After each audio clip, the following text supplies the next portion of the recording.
We are eternally grateful for their lives.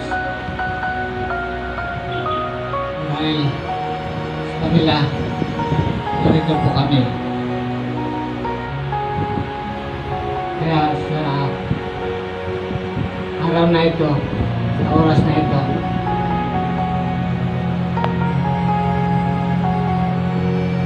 tinataas po namin sa iyo mga nanay na ito.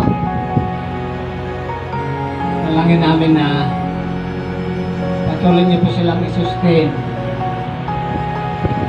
physically, spiritually, at sa lahat po ng aspeto ng kanilang mga buhay. Nawa nga po ay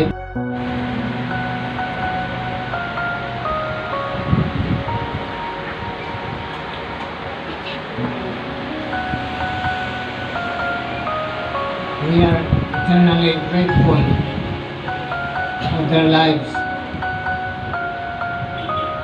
Dahil sa kanila, ganito po kami. Kaya sa araw na ito, sa oras na ito,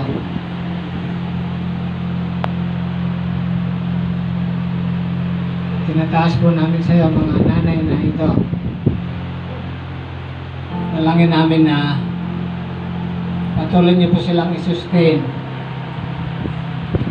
physically, spiritually, at sa lahat po ng aspeto ng kanilang mga buhay. Nawa nga po ay